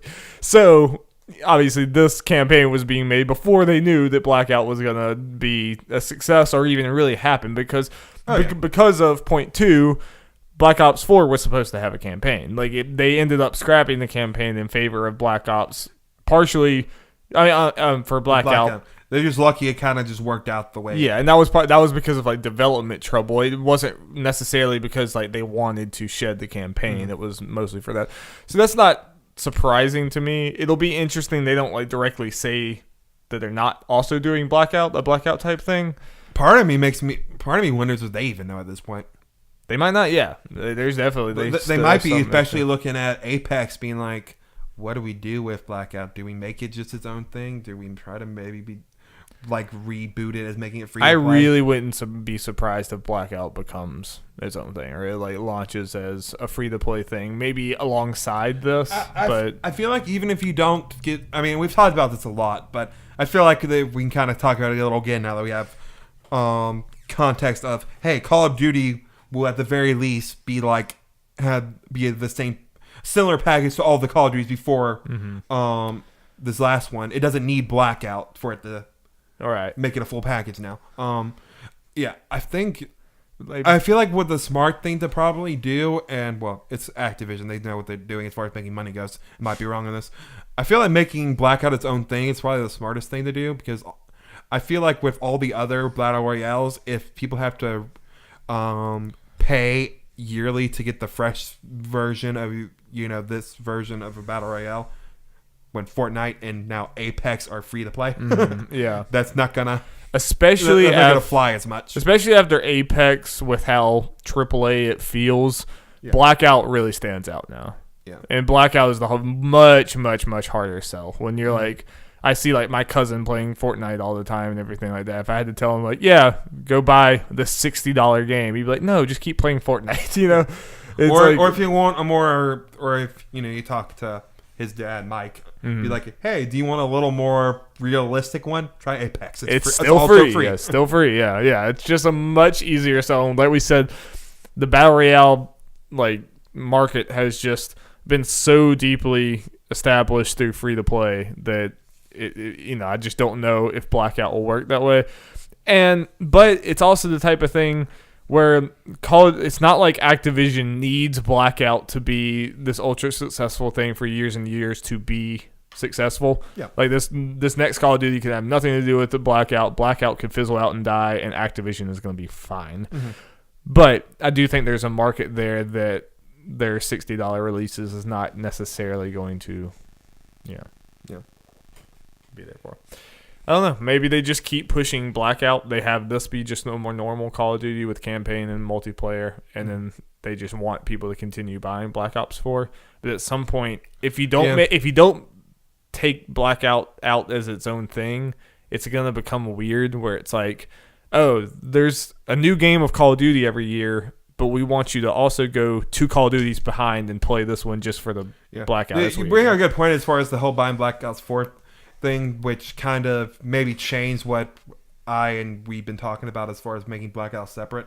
You look at Modern Warfare 2, that's the right one that came out 2 years ago now, right? In 2017 one. That's the Modern Warfare 2 was a long time ago. Or which one came out in 2017? World War 2? Yeah, that one. Yeah, World War 2. That it was in the top 20 selling games of last year. Yeah. So they have no reason to take out Blackout right now. Right. I guess the main thing is, does this get a Battle Royale game? And I guess the whole Blackout conversation, we talk about more next year. Conversation we've been doing now is probably better to have it a year from now. Probably. And unless the Battle Royale's announced. Honestly, it might be one of those things. Again, if Blackout was their only thing or something, then you would need to go free to play to compete and everything. But everyone already buys Call of Duty so much, and it's not really slowing down. So they might legitimately be able to just keep putting it into $60 packages and be like, you're going to buy this for the package. Yes, Blackout is one element of that, but you're buying it for everything, and so it might work. Like by that model, Blackout specifically will never be as popular as Apex and Fortnite, but who cares if you're the best selling game every year, I don't know. Okay. Another little Activision thing that came out in all of this financial mumbo jumbo. We got some Crash Bandicoot sales, Darby. Oh, okay, yeah. I was looking here. I was like, where's the other Activision? Yeah. I just moved. I had it at the end. I just moved it here. Yeah. Makes more sense. Crash Bandicoot, the Insane Trilogy, has now sold over 10 million. That's a lot of copies. That's a lot of Bandicoots running about. No, I say sold. It might just be I'm not sure. Whatever. Either way, it's 10 million crashes that's in the where world. It's going. Yeah. That's pretty good. It's obviously now on 3 different platforms. Is it on PC? It might be on 4 different platforms. At least 3 different platforms. Yeah. I'm curious to see the split. I want to see how well it's been doing on Switch as a whole.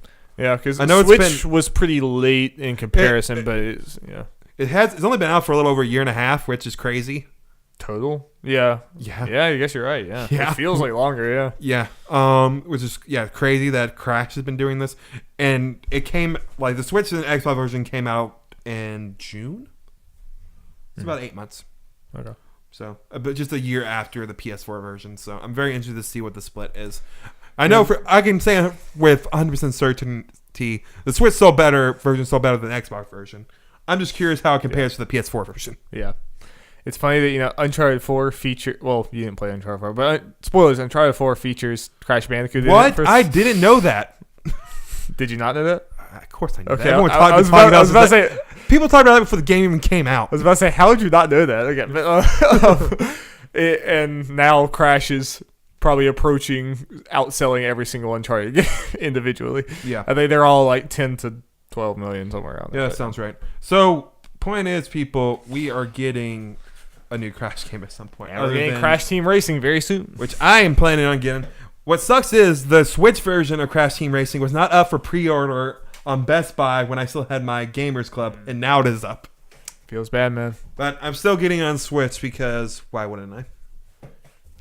I don't see that version. Kart racer on Switch. Which kart racer will you play more of, Jeff? We're talking about compared to Mario Kart. Yeah, of course. I mean, probably right after Crash comes out, probably that for a little bit, unless it's bad, which I see. It's not going to be. We're going to have a good time with that. Yeah. No, I'm excited. $40. Good price point. Feels good. Yep, feels good. I'm excited for that one. You know what doesn't feel good? Shawn Layden putting his foot in his mouth. That don't feel too good. Doesn't feel good for him either. Sounds very uncomfortable, yeah. This comes from Jesse Wade from IGN. Developers and publishers are speaking out against Sony's lack of cross-platform support, despite what Sony has publicly stated about the process. Earlier this month, War Thunder and new CEO of Hi-Rez, Stuart Chisholm, asked Sony publicly to include cross-play support in their games through posts on Twitter.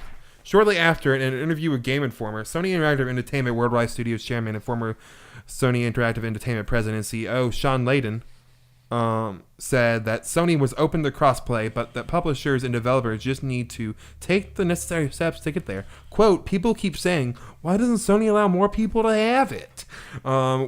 We're open for business on this one. All it takes is for publishers and developers who wish to permission it. As ever, just work with your PlayStation account manager and they will walk you through the steps that we've learned through our partnership with Epic on how this works. I don't believe right now there is any gating factor on that. I think they've open to make proposals because the Fortnite thing worked pretty well. End quote. On Tuesday, the CEO of Chucklefish, who is the publisher of Wargroove, a recently launched game that offers crossplay between PC, Switch, and Xbox One. Darby, we need to get on that. Yeah. That game. That screams us good. Game. Yeah. Said in a thread on Resetera that they did everything in their power to request crossplay. Despite their efforts that were in line with what Layden said, Chucklefish was told that it would not happen.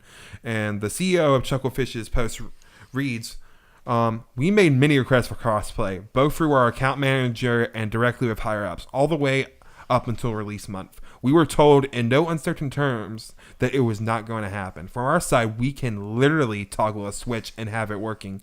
Of course, policy work might be more complicated for Sony. We just wanted to provide some balance on the issue and say that it certainly isn't a question of developers having not contacted their account managers or having dropped the ball. We were told no, end quote. The thread on Resetera began in response to Layden's interview with Game Informer, with many users posting inquiries about whether or not Sony is purposely being selective with their crossplay games. Yeah, I saw right after the Chucklefish CEO posted that on there because I was kind of watching the thread. That thread naturally blew up after that post, and mods and the thread creator pointing out, hey, look at this post. This is the important one. They marked that post specifically in the thread. What a shitty comment. Yeah, I mean, and I think he made also a comment, further going on in this interview saying it's not as simple as turning on a switch. Yeah. And then Chucklefish guy is just turning on a switch. It's literally. Which people brought up the fair point of it might be easy for the developers. Sony might have to go for another. Yeah, but then why is it so much easier for Xbox and Switch and PC to do it? Like, if Switch can freaking do it. I get that. Yeah, it's obviously harder on their side, but Xbox has figured it out. Nintendo has figured it out. Nintendo. It blows my mind that after all of this, Sony is still trying to come out and be to make excuses for this. Even if you're not going to do it, I would so much rather you say that we're just not interested in doing this. It doesn't coincide with our business goals. That would still be a load of crap. But to come out and say it's the developer's fault. It's we're open, but they're just not. They just need to talk to us. It's that is a load of crap. Yep. Sorry, what were you gonna say? I kind of forgot at this point. I'm sorry I interrupted you. I just got fired up about it. No, that is fair. I can't remember what I was gonna say. I'm sorry. It's just, I don't know. It bugs me. Like I said, I get why Sony wouldn't want to do these things. Oh yeah. Oh god. Yeah. I remember now. So go ahead. I mean, you can go ahead. I was gonna say. Well, at this point, no matter what they say, even if they did what you said, saying we're not interested, they're gonna get crap on and kind of deservedly so. I know it's business reasons, like, you know, to make it so. Oh, if you want to play with your friends on PS4s, we're the most popular console. You have to buy a PS4. It's all that nonsense, probably. Yeah. I assume. But yeah, no matter what, at this point, they just look bad for... But this is one of these things that I think because we're so close into the video game industry, we see stuff like this. But people... It bugs me when I see people, like, jump in front of the bullet for Sony by saying... it doesn't make any sense for them business-wise. Like that, it would be bad for them business-wise. Me as a consumer, I couldn't care less. Yeah. Your competitors are offering me this thing that you're not offering me. I couldn't care less about your business and your bottom line, and I don't think any consumer should. Like, yeah. I like analyzing this stuff, but I don't owe Sony anything. Mm-mm. Like, whatever's best for them, I don't care. Your competitors are giving me this, so I want this. And like, honestly, I mean, we don't have the data for this, but I have to imagine if, the reason is that, then people have to buy the PS4 to do crossplay. You're more likely to get people that just don't end up buying your console than people actually do it. So I feel like the amount of sales they actually get from doing this is small. I can't imagine too many people actually do that. Yeah, I mean, it's a valid thing. There's probably people who had an Xbox who want to play with, and all their friends have PlayStation. That's probably usually the more likely scenario because there's way more PlayStations out there. And there probably are a fair amount of those people who have sucked it up and went and bought a PS4 so that they could play with their friends. That probably does happen a fair amount of times. And that's why I do understand why Sony's doing this. It doesn't mean I'm going to stop asking for it. No. I mean, it's something that the industry is changing. And like I said, I mean, right now, Sony game lineup wise, like this, the crossplay doesn't mean enough personally to me, like in my playtime and everything, for me to go out and buy an Xbox or something like that. Obviously, Sony's game lineup is still good enough for me, to stay with them. But there's no question that they're getting beat out by both Sony and Microsoft, Nintendo and Microsoft on this, and it just drives, it makes me like a whole extra level of kind of irritated by it when they don't take the responsibility for it. And instead of just saying nothing, they come out. I mean, like, Shawn Layden should have been a lot more prepared for this. And he should have known that these situations are happening. So don't go out there and say, like, oh, just do this. I mean, there's no way they don't know that that Wargroove and these developers are doing this. I mean, because you see so many of these games are already crossplay on Xbox, and it's just left and right. There's new ones coming out all the time. Whereas Sony, it's like you basically have to be as popular as Fortnite or Rocket League to have a chance. Yep. Yeah, we always talk about, what's the next one going to be on Sony's crossplay thing? Well, Apex quickly went above the list. Wargroove's been trying for it for a while, it sounds like, but Apex will probably be able to do it pretty quickly if they really wanted to. Since it's so popular. I mean, and this doesn't even happen all the time on Xbox and Nintendo, but it happens so much more often, and it just. I kind of hate that this is a feature. Like, your game has to be big enough to where it. I mean, I feel like on Sony. Microsoft and Nintendo, and there might be examples that kind of disproves this in a way. I feel like it's kind of a thing of, hey, if you want it, you can probably get it. Yeah, if you want to talk to the people. Yeah, I'm sure it takes a while, but there's at least a process there. Yeah. And even if it's hard, it's no harder for Xbox than it is for Sony, and they've managed to do it. The thing can do with their infrastructure. Yeah. Exactly. The fact that Nintendo could do anything online is so. And like, I don't know, if you're Sony, you don't want to look more backwards on a like online platform than your policies to be more backwards than Nintendo. That's not a look you want to have. No. And I think this is all going to be like figured out at some point, but Sony has just handled this beat after beat. They've come out and kind of shot themselves in the foot. Mm-hmm. They're just going to help make the gap between the PlayStation and Xbox for next gen closer than it might have been. And it's probably going to make Shawn Layden less likely to want to go out and do interviews, but he needs to be more prepared than that. So, shame. It's how it go. That's how it go. And we got a little fired up on this podcast, Joe. Yep. We got like just 2 more little news stories to go, Darby. We're almost there. You think we're going to get fired up about these two? Probably not. They're cool, but they're cool. No, this comes from Shabana Ari from IGN. Hollow Knight developer Team Cherry has announced a full-scale sequel to Hollow Knight called Hollow Knight Silksong. Woo! Team Cherry's post reads, almost from the very start, Hornet's adventure was intended to take place in a new land. But as we dove in, it quickly became too large and too unique to stay a DLC as initially planned.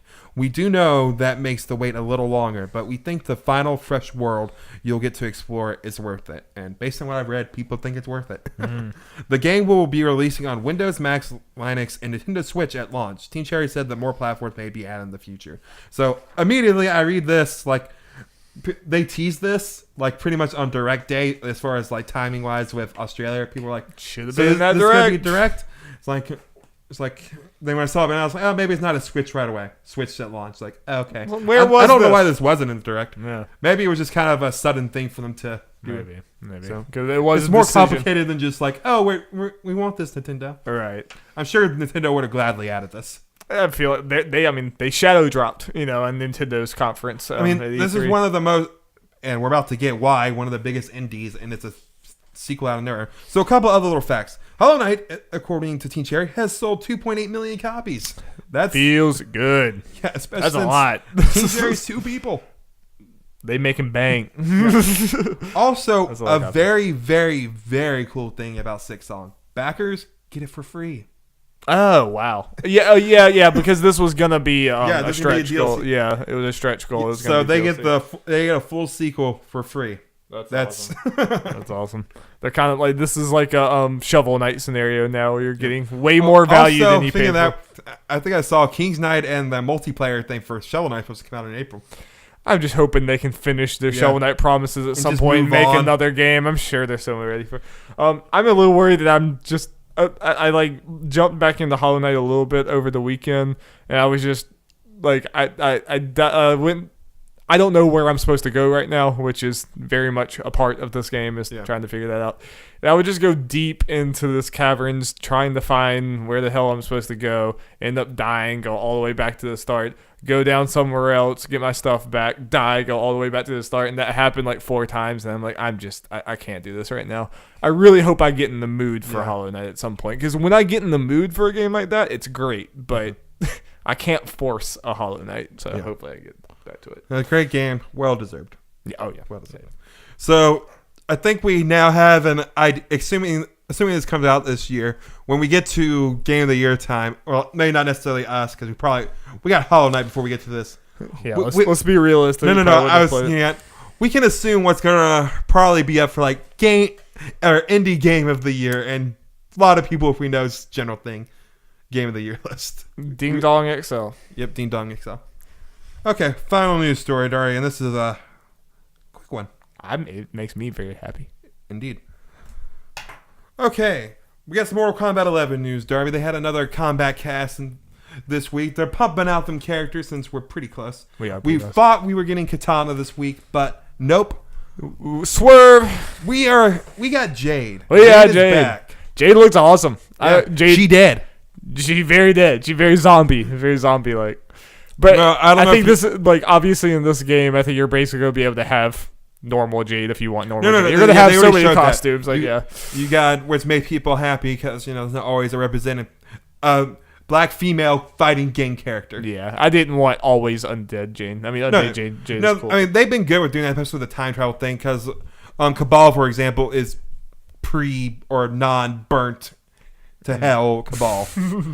So no, they've been doing good about that stuff, which awesome. I thought the trailer was hype. I've always liked Jade. Like, Jade is one of my rotations of characters that I played a lot in 9. They changed her up. Some things like more dagger attacks and stuff. Yeah. Or the dagger can like kind of boomerangs. But the length of that pole I always love. Yeah, and those teleportation moves. Oh yeah. Dude, I'm excited. I'm thinking about booting up X or 10. I want to start calling it 10 because X is so stupid. But whatever. Yeah. I'm thinking about booting it up to get ready. The closer we get, I'm getting pretty stoked for Mortal Kombat. Yep. This is I need to, because of all the rumors and stuff, I'm having trouble keeping up with how many characters are actually announced. I need to look and see, like, how many more we got to go, and who's really confirmed and who's not. Like, Cassie's not confirmed, but she's kind of confirmed. Yeah, Cassie. We've seen her in a trailer. Yeah. At least we have Jade, but I do like Katana more than Jade. So Katana is gonna. There's no way we're not getting every Katana. game since what? 3? Yeah, but Melina needs to be a surprise. Putting Melina in there, but it seemed like they. I don't think I think Melina's not making the cut, Darby. I'm sorry. It's such a bummer. We gotta make cuts somewhere, unfortunately. But she's such a Mortal Kombat character. You say that about a bunch of the people that got cut. I know. But that's the problem when you have a series like Mortal Kombat. And I swear to God, if Striker's in there and Melina's not, I'll lose my mind. I hope he's in there. But that's just the kind of the problem or whatever about things with Mortal Kombat when it's long-running series. You get so many characters that are at least someone's favorite or a lot of people's favorites. Yeah, and the way the fighting game's made, it's not like Smash where you can have like 70 characters. Like, to make the game fresh and every time make sequel feel like an actual sequel, you can only have about the same amount of characters each time. I understand. It's a bummer. I will settle for Katana. But who knows, Darby? I'm trying. Maybe not. We could be getting Melina as the DLC if they. Maybe. I don't know. Yeah. They probably already got that planned out. But yeah. I feel like that.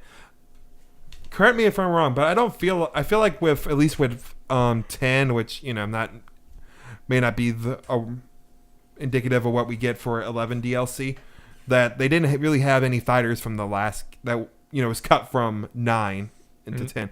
I guess the closest thing was the Triborg. Yeah, they went more like further back. Like, I feel like the DLC characters are usually either brand new characters and like licensed stuff, guests like that, or it's like this really retro character we're going way back. I feel like Melina would be too much. Like, Melina would feel way more like, why wasn't she just in the game? She's kind of that weird ground. Yeah.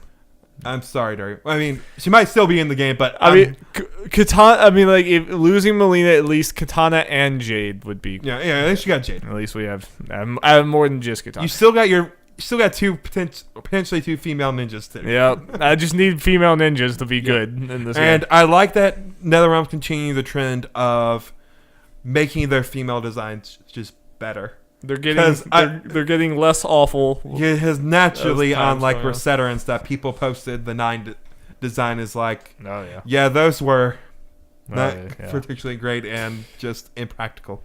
Yeah, I would say they're just getting less awful. Yeah, they're not like great yet, but they're getting less awful. Yeah. Like, that looks like a good design, and most of the ones I've seen for 11 have looked respectable. Yeah, no, that's something that started in 10 and has continued with this, and I'm all for it. A lot of people are all for it. Yep. Not every girl needs to be in a bikini. Nope. All right. Well, that's it. It ended up being a long one anyway. It's how it rolls around here, I guess. Yep. But thank you guys so much for joining. I'm going to go get food. I haven't really had much food today, Jeff. I need some food. I can feel that. I need some food. Definitely go back and check out our last podcast if you have not. It was a really good one. And go check out Respawn Aim Fire because they're really cool guys. Watch our Persona 5 Spoilercast because it's really good. Go tell your grandma you love her. You don't do that enough. I don't think there's anything to tease for next week. I'm trying to think if there's anything crazy coming up. I don't know. I don't think there's any games we were really wanting for a while. I guess nothing. We'll talk 5 more minutes about DC shows and Netflix documentaries. All right, bye. Bye.